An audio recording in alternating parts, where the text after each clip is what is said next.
Thank you so much for that generous introduction. I'm really so moved. And I want to point out, and you'll allow me a few thank yous to get started. I know these nights have a lot of thank yous, but there's things that need to be said. Jenny, you absolutely exemplify the type of leader that graduates from this school.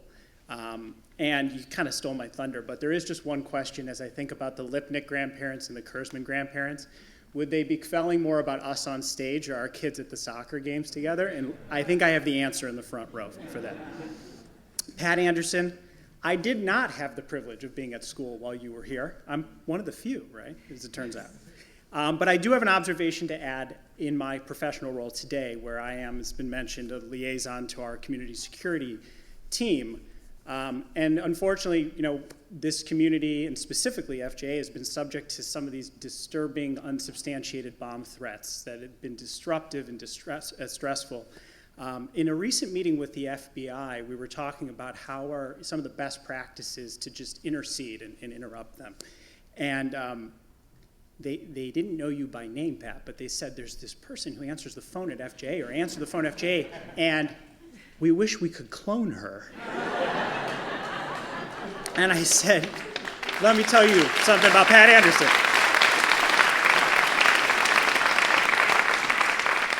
Pat, your calm demeanor, your professionalism has made a tremendous difference at this school for 16 years. And again, my congratulations to you.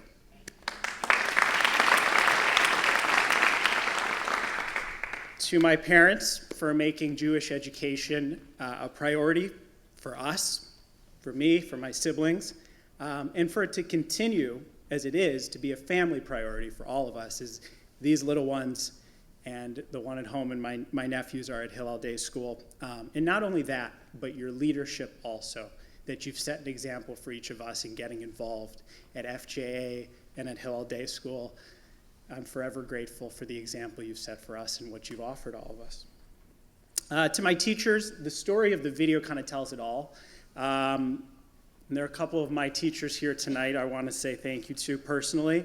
I actually, it was the first Friday that I was a student at JAM, at the Academy.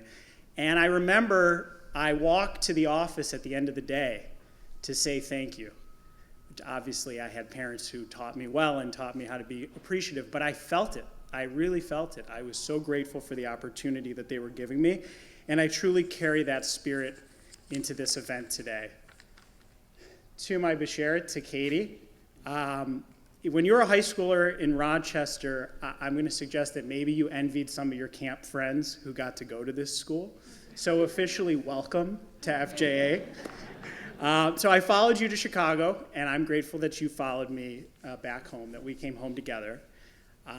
I could not pursue a career in community service without your support, and it's truly a family business. So thank you for everything you do. And you also have fully embraced day school as a value for our family. And for that, I also want to say I'm so proud of Sari and Micah and Rafi, who's hopefully sleeping nicely at home. And I'm going to stop there because I have a few years to figure out how to actually speak about them at their bar mitzvah. So I'm just going to stop.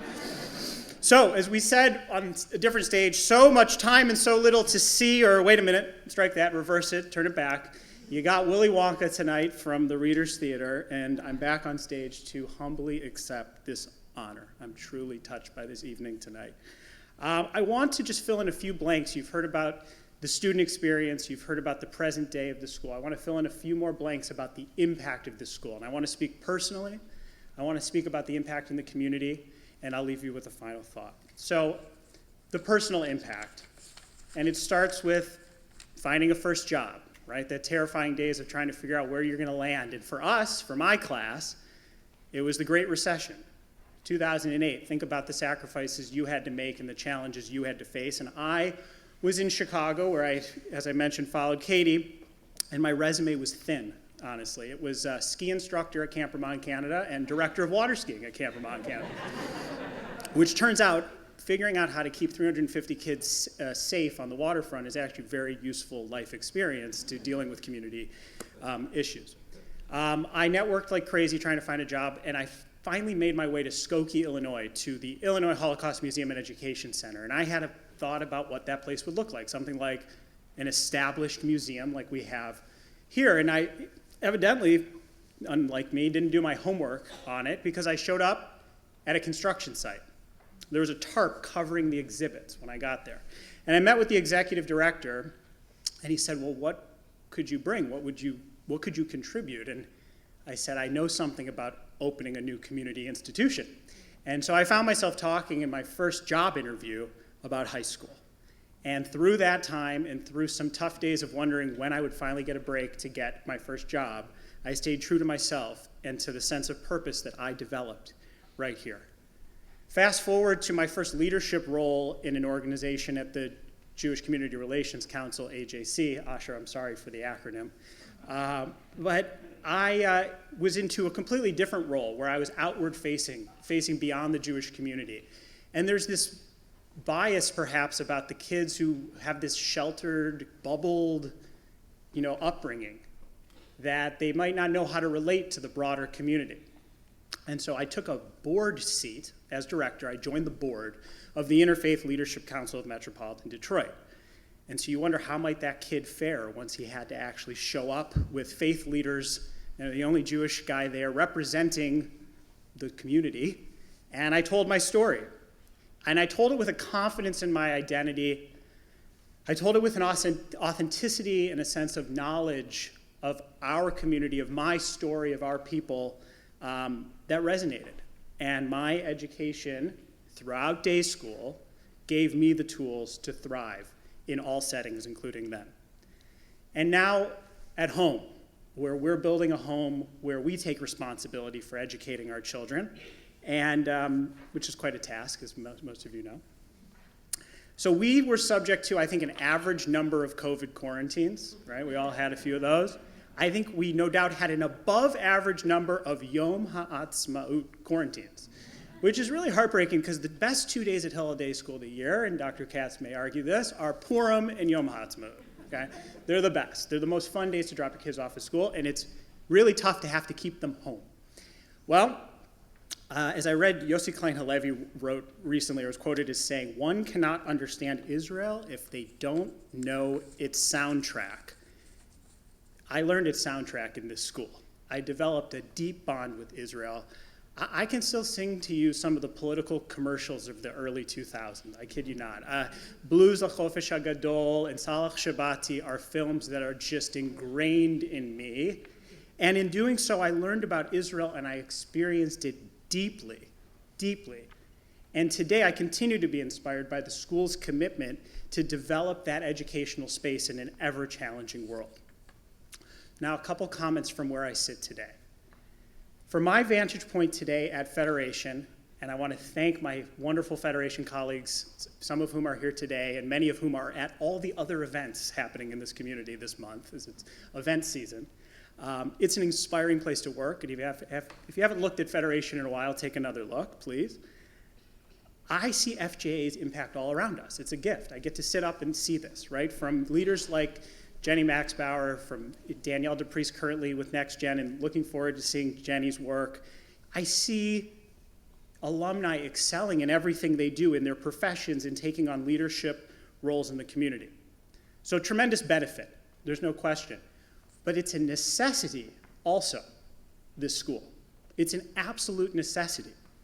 And I'll tell you why.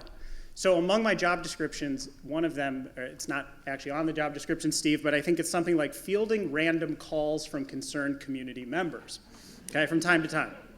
And there's a question I'll get, depending the season of the year, ebbs and flows, the question I'll get is something like, what can we do to prepare our students for these challenges that they're facing out in the world, perhaps at unnamed high schools around here?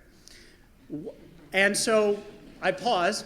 And now it depends who I'm talking to, because for some of them, I actually say, what have you done to invest in your child's Jewish education? For others, I have to bite my tongue and find ways to talk them off the ledge.